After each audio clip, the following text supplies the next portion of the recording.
Hello, your literary friends welcome you. Welcome to the world of language, linguistics and literature, a paradise of confusion. तो दोस्तों आज हम लोग पढ़ेंगे medieval drama के बारे में। मिडिएवल ड्रामा के तीन पार्ट होते हैं, mystery play, miracle play and morality play. तो सबसे पहले हम लोग देखेंगे कि मिस्ट्री प्ले क्या होता है, फिर हम लोग देखेंगे कि मिराकल प्ले क्या होता है, फिर हम लोग देखेंगे कि मोरालिटी प्ले क्या होता है, इसमें क्या-क्या सिमिलैरिटीज़ है और क्या-क्या जो है सो इसमें डिफरेंसेस है उसका चीज़ भी देखेंगे। दोस्तों जैसा कि आपको पता होगा कि मैं एक्सप्लेनेशन के साथ-साथ कंप्लीट नोट्स भी देता हूँ। तो इस तरह के नोट्स पाने के लिए मेरे चैनल को सब्सक्राइब करें, लाइक करें व शेयर करें। तो चलिए शुरू करते हैं आज का लेक्चर।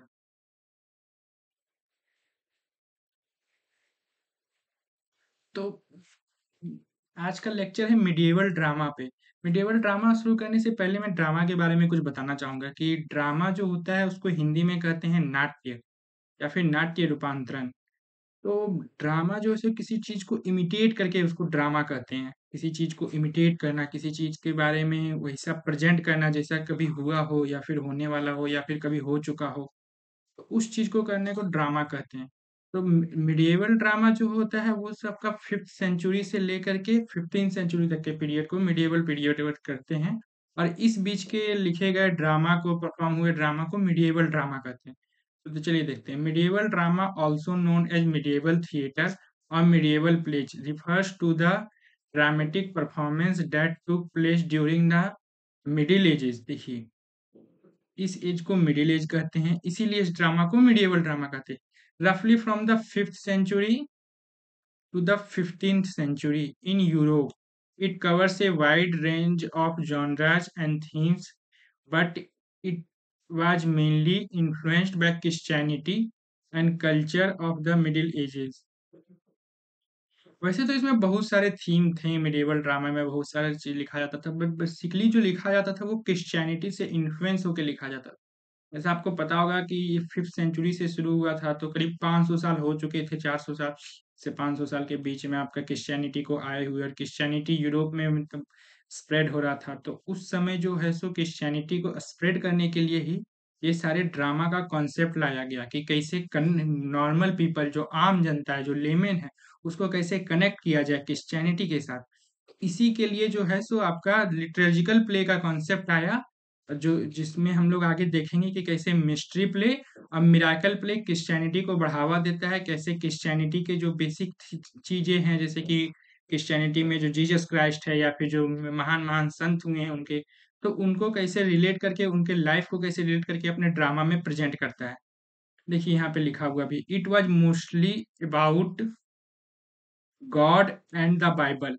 तो ये ड्रामा जो है सो गॉड के बारे में भी बात करते थे और बाइबल के बारे में भी बात करते थे, गॉड एंड बाइबल।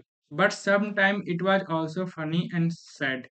ऐसा नहीं है कि ये सिर्फ गॉड बाबा उपदेश के बारे में, कभी कभी ये फनी भी होते थे और कभी कभी ये सैड भी होते थे। तो there were three kinds of medieval drama. सबसे पहला जो है वो है आपका मिस्ट्री प्ले, दूसरा जो है वो है मिराकल प्ले, तीसरा जो है वो है मोरालिटी प्ले। अब इसका फीचर एंड कैरेक्टरिस्टिक्स देखते हैं। तो सबसे पहले इसका फीचर, जैसे कि आपको पता ही होगा कि ये क्रिश्चियनिटी से पूरी तरह से इन्फ्लुएंस था, तो इसमें रिलीजियस कॉन्टेक्स्ट आएगा ही आएगा। Medieval drama originated within the context of Christian church. The performance were primarily based on stories from Bible. देखिए बाइबल में बहुत सारी कहानियां हैं, सबका अपना अपना एक मिथ होता है।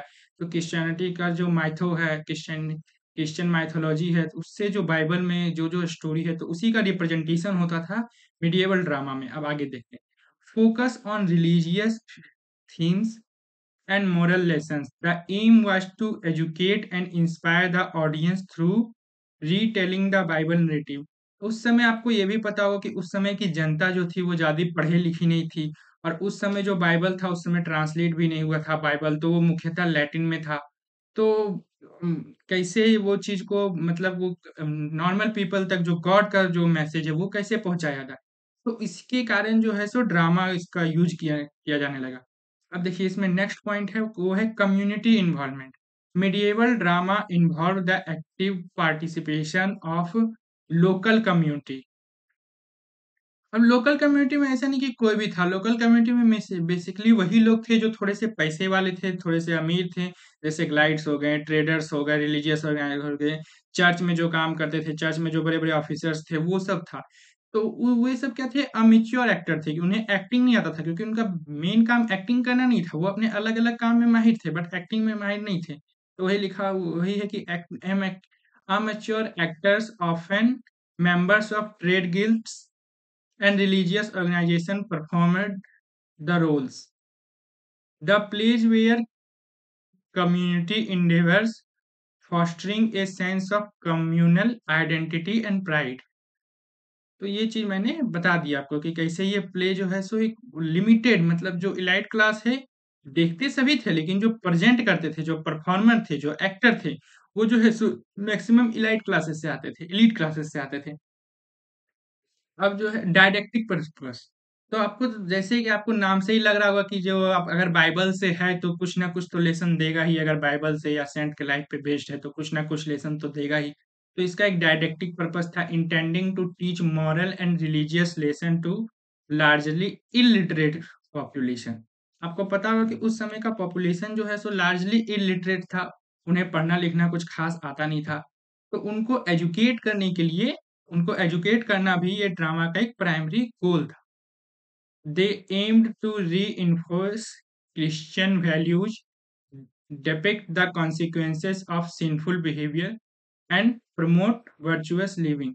अब देखिए वो ड्रामा के थ्रू बताते थे कि पाप करने पे जो जैसे कि कैसे रहता है ना कि डर पैदा करना जनता के बीच में, तो वो इस ड्रामा को इस तरह से भी यूज किया जा सकता था कि अगर तुम बुरा कर्म करोगे, अगर आप बुरा काम कीजिएगा, वर्चुअस काम नहीं कीजिएगा तो कैसे आप सफर कीजिएगा, अब वर्चुअस काम कीजिएगा तो कैसे आपको रिवॉर्ड मिलेगा। तो इसके लिए भी जो है सो मिडिएवल ड्रामा का यूज होता था।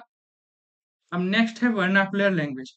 तो वर्नाकुलर लैंग्वेज इसलिए यूज किया जाता था क्योंकि ये जो कॉमन पीपल है जो लेमन है उसको बाइबल की भाषा उतनी समझ में नहीं आती थी। तो वो जो सो वर्नाकुलर लैंग्वेज वो लैंग्वेज जो वहां पे जहाँ पे ये ड्रामा परफॉर्म होता था वहां पे जो बोला जाता था उस लैंग्वेज को यूज करके ये ड्रामा को परफॉर्म किया जाता था। This allowed people to engage directly with stories and message conveyed in the plays. तो चूंकि उनके भाषा में बात होता था तो जनता को आराम से समझ में आता था कि ड्रामा का मैसेज क्या है और ड्रामा क्या बोलना चाहता है, इसके थ्रू क्या मैसेज कन्वे किया जाना है। फिर है परफॉर्मेंस लोकेशन। तो medieval plays were staged in various locations including town, squares, marketplace, church and cathedrals। तो पहले जो था एकदम स्टार्टिंग में in the beginning this was perform in the church yard, but धीरे-धीरे क्या हुआ कि भीड़ बढ़ते गई, तो इसके बाद इसको है सो मार्केट में परफ़ॉर्म करने लगा। उसके बाद फिर इसको वहाँ भी भीड़ गई बढ़ गई तो कोई खुला मैदान में परफ़ॉर्म करने लगा। ऐसे करते-करते उसका लोकेशन चेंज होते गया। उस समय जो ये परफ़ॉर्मेंस होता था ये मतलब ओपन रहता था, क्लोज़्ड थिएटर नहीं रहता था। क्लोज़्ड थिएटर का कॉन्सेप्ट जो है सो इंग्लिश लिटरेचर में वो आपका एलिज़ाबेथन ईरा में आता है, अभी नहीं आता है। इसके बाद जो ईरा शुरू होगा उसके बाद इसका क्लोज़्ड थिएटर का कॉन्सेप्ट आएगा। उसके बाद spectacle and pageantry. medieval drama incorporated visual spectacle and pageantry to captivate the audience. Elaborate costumes, prop and stage effects were utilized to enhance the theatrical experience. Music, dance and Proc- processions were also employed to create a sensory rich performance. देखिए अलग अलग spectacled जैसे dance हो गया, तरह तरह का colourful costume हो गया कि कैसे लोग भी इमेजिन करते हैं कि आखिर जो सेंट है, आखिर जो वैसे लोग जिनको वो अपना आदर्श मानते हैं, रिलीजियस रूप से उनको वो अच्छा स्थान देते हैं, वो लोग कैसे कलरफुल कैसे क्या कपड़ा पहनते होंगे। उसके बाद जो अलग अलग इससे क्या होता है कि आपको जो अलग-अलग यदि प्रॉप दिखाइएगा, अलग-अलग यदि कपड़ा में उसको दिखाया जाता है, तो क्या है कि ड्रामा जो है सो अट्रैक्टिव बनता है, लोगों का उसमें इंटरेस्ट आता है और सेंसरी रिच मतलब उनको अनुभव होता है। जैसा कि आप कोई भी ड्रामा जो देखते होंगे एक्शन वगैरह या फिर कोई भी ऐसा आपको तो जैसे कि अगर एग्जांपल लिया जाए तो ब्लैक एंड व्हाइट एक मूवी हो गया और एक कलर मूवी हो गया, तो कलर मूवी देखने में ज़्यादा मज़ा आता है। तो वही चीज़ का यहाँ पर बात हो रहा है। अब है साइक्लिकल स्ट्रक्चर। तो मैनी यहाँ पे जो है सो मेनली जो है आपका जो मिराकल प्ले है वो साइक्लिकल इन नेचर होता था कि एक साइकिल में बहुत सारा चीज़ उसमें दिखाया जाता था। वो जब हम लोग मिरेकल प्ले पढ़ेंगे तो अच्छा से डिस्कस करेंगे, यहाँ पे देख लेते हैं क्या लिखा हुआ है। Many medieval plays were organized into cycle or series with multiple individual plays forming a comprehensive narrative. These cycle covered a wide range of biblical events or lives of saints, allowing for a more extensive exploration of religious stories. तो वही है कि cycling मतलब बहुत सारा जो शुरू से अंत तक दिखाता था कभी-कभी कि जो मतलब किसी सेंट का जो लाइफ वो शुरू से लेकर के अंत तक जब तक उसको मोक्ष मिलता है या फिर जब तक उसको जीसस क्राइस्ट अपने पास बुला लेते तो वहां तक का ये प्रोसीजर पूरा दिखाता था तो इसलिए साइक्लिकल होता था। अब जो है blend of serious and comic element. तो मेडिएवल प्ले में ऐसा नहीं कि सारा एलिमेंट सीरियस ही हो या कॉमिक ही हो। उसमें दोनों का ब्लेंड एक अच्छा ब्लेंड रहता था जिससे कि पब्लिक इंटरेस्टेड रहे ड्रामा देखने में। अगर आप सेम चीज बार बार देखिएगा तो आप बोर हो जाइएगा। सेम मतलब सेम फीलिंग का ड्रामा अगर बार बार देखिएगा तो बोर हो जाएगा, इसलिए जो उसको ब्लेंड किया जाता था। तो देखिए क्या लिखा हुआ, medieval plays featured a blend of serious and comic element while they conveyed Solomon religious message. They also included moments of humor and entertainment, providing relief and variety for the audience. इससे क्या होता है कि interest बना रहता था। ऐसा कि सिर्फ अगर आप किसी को सिर्फ उपदेश दीजिएगा तो वो ज्यादा देर तक सुनेगा नहीं। और बेसिक जो काम था ये मिडिएवल प्ले का, स्पेशली आपका जो miracle mystery and miracle play का, वो डायडेक्टिक इन नेचर था। तो अब लगातार उपदेश दीजिएगा तो कोई नहीं सुनेगा, इसलिए बीच बीच में जो है सो कॉमिक एलिमेंट डाला जाता था। अब नेक्स्ट है पॉपुलर एंटरटेनमेंट। उस समय इंटरटेनमेंट का और कोई साधन होता नहीं था। तो जैसे ही मिडिएवल ड्रामा स्टेज होने शुरू हुआ ये सून मतलब बहुत ही जल्दी एकदम पॉपुलर हो गया। लोग जो है सो अपने मनोरंजन के लिए इसे देखने लगे। It attracted large crowds drawing people from various social background and providing a source of communal gathering and celebration. जैसे मैंने पहले भी बताया था कि ये पहले चर्च के यार्ड में होता था, चर्च के आसपास जो जमीन खाली रहती थी वहां पर होता था। लेकिन क्या हुआ कि भीड़ इतनी जुटने लगी, इतनी ही भीड़ अधिक जुटने लगी कि धीरे धीरे से बड़े मैदान में करवाया जाने लगा ताकि जितने भी जनता आए वो इस प्ले को आराम से देख पाए। अब हम लोग आते हैं मिस्ट्री प्लेज में। Mystery plays are religious performance based on biblical stories such as fall of Adam and Eve and the last judgment। तो मिस्ट्री प्ले जो होता था वो बिब्लिकल स्टोरी मतलब बाइबल से लिया हुआ स्टोरी पे बेस्ड होता था, उसी को परफॉर्म किया जाता था तो उसको मिस्ट्री उसे मिस्ट्री प्ले बोलते हैं।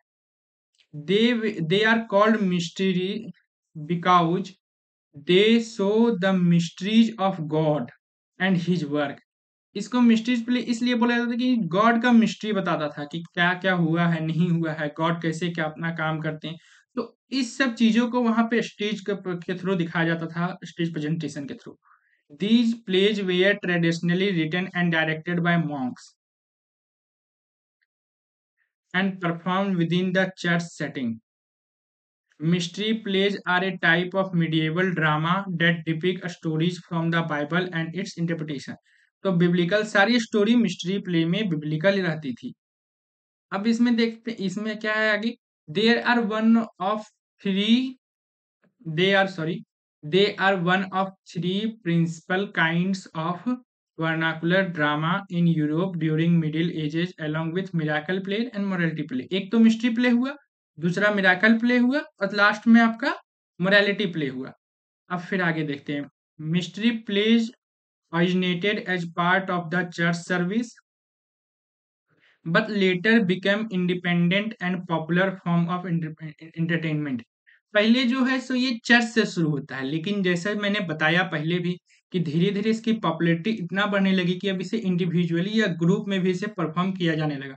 दे were performed by various groups of people. तो various language and various place. तो शुरू शुरू में क्या था कि आपका लैटिन में होता था। उसके बाद जो डायलॉग जैसे कि जो विलन रहता था जो है या फिर एविल कैरेक्टर रहता था वो वो आपके या तो इंग्लिश में बात करते थे या फ्रेंच में बात करते थे। बट धीरे-धीरे क्या हुआ, ये पॉपुलैरिटी इसका बढ़ने लगा, तो इसके सारे लैंग्वेज में जितना भी वहाँ का जो वर्नाकुलर लैंग्वेज सिस्टम था, उसमें इसको परफॉर्म किया जाने लगा। यूजिंग सिंपल कॉस्ट्यूम, पहले जैसा कि मैंने बताया कि इलाबोरेट कॉस्ट्यूम रहता था, एकदम देखने में लगता था कि वाह। लेकिन धीरे धीरे क्या हुआ कि जैसे ही ज्यादा कंपटीशन बढ़ते गया, तो जो भी नॉर्मल कॉस्ट्यूम के साथ भी और म्यूजिक के साथ भी इसे परफॉर्म करने लगा। They had religious and secular element. शुरू में इसमें सिर्फ और सिर्फ रिलीजियस एलिमेंट था, बट जो जैसे जैसे समय बीतता गया, वैसे वैसे इसमें सेक्युलर एलिमेंट भी आते गया, और हम लोग यही चीज जाके देखेंगे कि यही सेक्युलर एलिमेंट जो है सो कैसे आपका मोरालिटी प्लेज को डेवलप करता है। एंड समटाइम इंक्लूडेड कॉमेडी और satire. Mystery plays are sometime confused with miracle play. तो देखिए अक्सर ऐसा होता है ना कि मिस्ट्री और मिराकल प्ले को रोज इंटरचेंजेबली यूज करते हैं, बट दोनों में अंतर रहता है। अंतर क्या रहता है कि मिस्ट्री प्ले है वो बिब्लिकल स्टोरी रहता है, लेकिन जो मिराकल प्ले है वो बेस्ड होता है life of saint and martyrs. देखिए, present a story the life of saint and martyr. However, mystery plays are more focused on Bible and its interpretation, while miracle plays are more focused on the lives and the miracles of saints. Mystery plays were organized into cycles or series, each covering a part of salvation history from creation to judgment day. Each cycle consisted of several plays, each performed by different groups. The cycle could last for days or week and were performed on the special occasion. तो जैसा मैंने पहले बताया कि जो mystery play है, उसे जो है सो आपका साइकिल में परफॉर्म किया जाता था। तो अब हम लोग देखते हैं कि इसका कौन कौन सा आपका जो इसका मेजर एग्जाम्पल है वो कौन कौन सा है।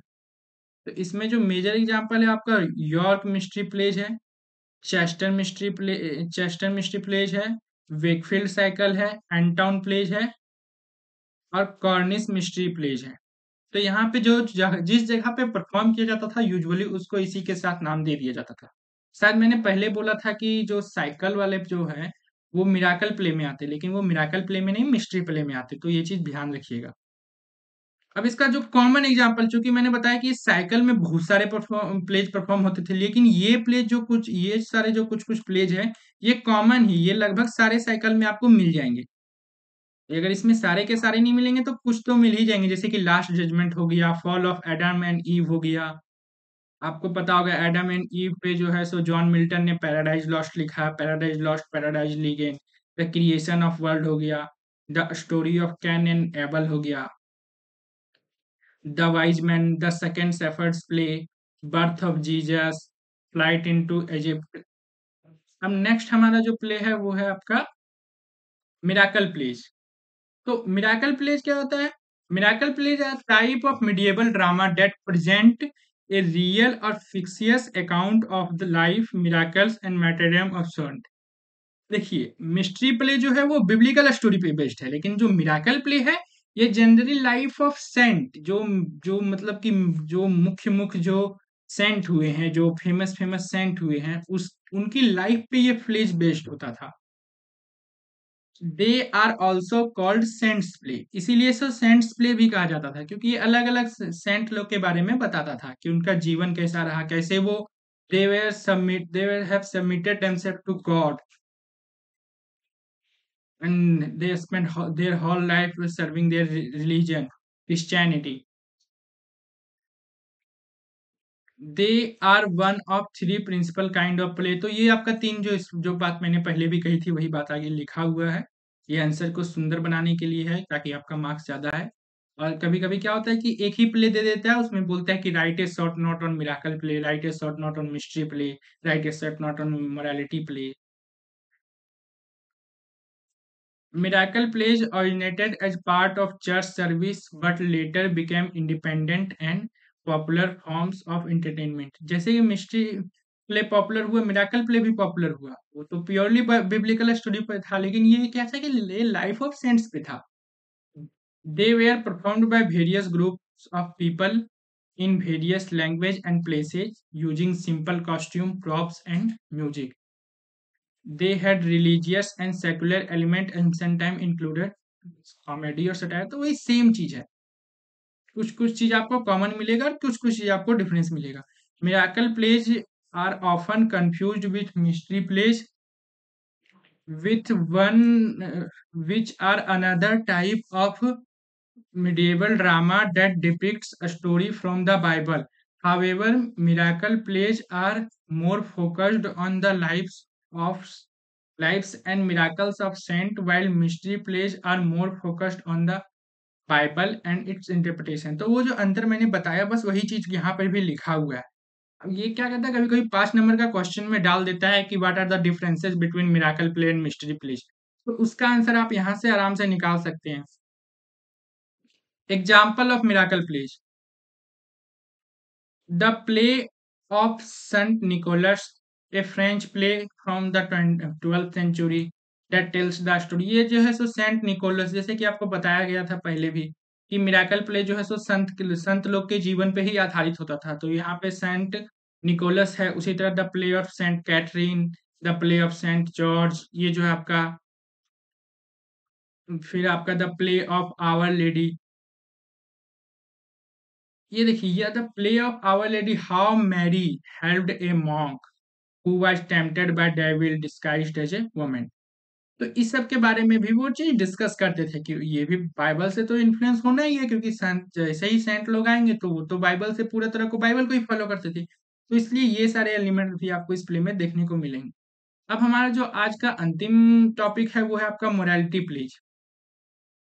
Morality plays are a kind of medieval drama that use allegory to teach moral lessons. A morality play is type of medieval and early Tudor drama. तो आपको पता होगा कि उस समय ट्यूडर डायनेस्टी आ चुकी थी, तो इस पीरियड को ट्यूडर पीरियड भी कहा जाता है और इसीलिए यहाँ पे मिडियावल और अर्ली ट्यूडर ड्रामा लिखा हुआ है। Personified concept such as virtue, vices, angel and demons. तो इसमें क्या है ना, मोरालिटी प्ले में जो भी कैरेक्टर होते थे वो एक कोई किसी गुण या अवगुण को दिखाते थे, या तो वो वर्चुअस होंगे या फिर वो वाइस को शो करेंगे। अलग अलग जो कैरेक्टर रहेंगे और उनका नाम भी जो है सो उसी मतलब उसी गुण या अवगुण के आधार पर दे दिया जाता था। Who are engaged in a struggle to pursuit protagonist represent a generic human character towards. तो उनका मेन जो मोटो रहता था कि या तो प्रोटैगनिस्ट या जो जो उसका सेंट्रल कैरेक्टर है उसका जो प्ले का, उसको या तो एकदम अच्छाई की ओर ले जाओ या फिर पूरे बुराई की ओर ले जाओ। तो इसका उनका मेन एथी यही रहता था। Morality plays originated in the 14th century as intermediate step between the liturgical drama of the church and secular drama। तो जैसा मैंने बताया कि जैसे जैसे ड्रामा सेक्युलर होते गया, तो ये जाके अंतिम में आपका मोरालिटी प्ले के बाद हो गया कि यहाँ पर जो है सो कभी कभी ये लोग क्या करते थे कि जो लास्ट लास्ट का मोरालिटी प्ले है उसमें कभी कभी ये लोग चर्च को भी क्रिटिसाइज करते थे। तो जैसे जैसे सेकुलर होते गया वो अपना रिलीजन को छोड़ के जो नॉर्मल चीज है, जो जो उन्हीं को फॉलो करना चाहिए, जो मॉरल सोसाइटी का होना चाहिए, उस पे ये मोरालिटी प्ले बेस्ड होने लगी। Morality plays were popular in Europe, especially during the 15th and 16th century. They were performed by quasi-professional groups of actors who relied on public support।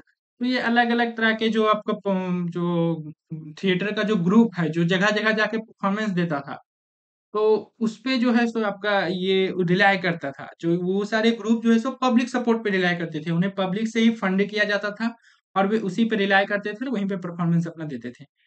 They are usually short and their serious theme where tempted by elements of farce tempered sorry दे।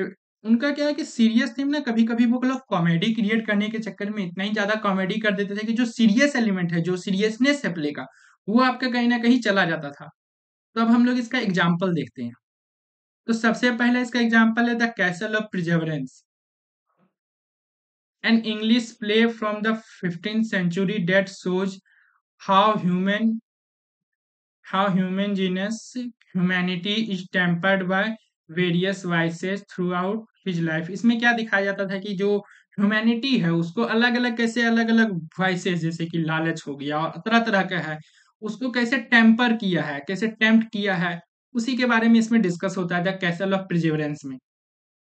उसके बाद जो next जो सबसे popular morality play है वो है एप्रीमेंट।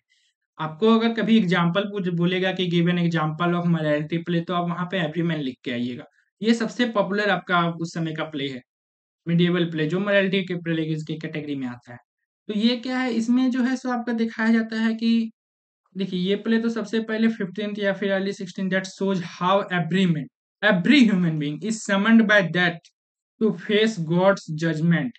ही tries to find companies for his journey but only good deed stays with him and repent his sin and receive God's mercy. तो जैसा बोला है ना कॉन्सेप्ट ऑफ कर्मा, जस करनी तस भोग ही दाता, वो चीज यहाँ पे भी है। आपको इसमें सिमिलैरिटी भी मिलेगी, मैं लास्ट में कंपेयर करके बताऊंगा कि ये मिडिएवल प्लेज और इंडिया के प्ले में क्या क्या सिमिलैरिटी है, और थोड़ा सा आप भी रिसर्च कीजिएगा। उसके बाद है इलेक्ट्रेजिक, ये है डच प्ले है 15th सेंचुरी का। फिर है Mankind an English play from the 15th century dot shows how mankind humanity is corrupted by three verses New Guise Nought and Nowadays and a devil Titivillus but is restored by Mercy and four virtue. तो यही है जैसा कि मैंने बोला कि इसमें जितने भी कैरेक्टर है उन्हें एक गुण या अवगुण वर्च्यू या वाइस का नाम दिया जाता था। और जिस वाइस का जैसे कि कोई ग्रीड हो गया, डिजायर हो गया, फिर आपका कोई जो गुड डीड करने वाला हुआ, ठीक है, ऑनेस्टी हो गया, तो वो अलग अलग प्रेजेंट करते थे। अब देखिए एक यहाँ पे एक नोट करने वाली बात है कि लिटर्जिकल ड्रामा, लिटर्जिकल ड्रामा जो मतलब कि जो डायडेक्टिक ड्रामा होते थे मिडिएवल पीरियड में, जो बाइबल या फिर क्रिश्चियन ट्रेडिशन के बारे में बात करते थे, उसको उसको ही लिटर्जिकल ड्रामा के कैटेगरी में रखा जाता है। इसमें बेसिकली दो है, मिराकल प्लेज और मिस्ट्री प्लेज। मोरालिटी प्ले को आपको लिटर्जिकल ड्रामा के कैटेगरी में नहीं रखा जाता, ये बात आप लोग याद रखिएगा। कभी अगर स्टेटमेंट बेस्ड क्वेश्चन आए तो इससे आपका बन जाएगा। अब हम लोग बात करते हैं कि इसमें और इंडियन ड्रामा में क्या सिमिलैरिटी है। तो जो बिगनिंग का इंडियन ड्रामा था, हालांकि इंडियन ड्रामा जो है सो आपका मिडिएवल ड्रामा से बहुत पहले से परफॉर्म होता आ रहा है, लेकिन दोनों में अगर सिमिलैरिटी देखिएगा तो दोनों जो है सो गॉड की बात करता है। दोनों एक जो है सो क्रिश्चियन मैथोलॉजी पे बेस्ड है, एक जो है सो हिंदू मैथोलॉजी पे बेस्ड है। उसके बाद दोनों में ये कॉन्सेप्ट है कि कॉन्सेप्ट ऑफ कर्मा दोनों में है। उसके अलावा जो है सो गुण और अवगुण सिमिलर है, मतलब जो गुण अवगुण ही आपका इंडियन ड्रामा में मिलेगा वही सेम आपका वर्चुअल और वाइसेस आपका क्रिश्चियन ड्रामा या फिर जो मिडिएवल ड्रामा है उसमें मिलेगा। इसके अलावा इसमें जैसे कि अंत में जो है सो इसमें यहाँ दिखाया जाता है कि गुड मैन इज रिवॉर्डेड, उसमें भी है वही चीज की जो धर्म है उसी की अंतिम अंततः जीत होती है। तो ये चीज आपके सिमिलैरिटी है। इसके अलावा जो डिफरेंसेस है वो आपको देखना है, आप खुद से रिसर्च कीजिए, और अगर आप जानना चाहते हैं तो आप कमेंट करके मुझे बताइए। उम, तो आज का लेक्चर यहीं तक है। धन्यवाद, शुक्रिया, थैंक यू। अगर आपको ये लेक्चर अच्छा लगा तो लाइक कीजिए, सब्सक्राइब कीजिए, कमेंट करके बताइए मुझे कि और आपको किस किस चीज़ों पर लेक्चर चाहिए। मैं वो कोशिश करूंगा कि जल्द से जल्द उन सभी टॉपिक्स पर, उन सभी सब प्लेज ड्रामा या फिर जो भी होगा उस पर वीडियो बनाकर आप लोगों के लिए लाऊं। तो थैंक यू, चैनल को लाइक करें, शेयर करें व सब्सक्राइब करें।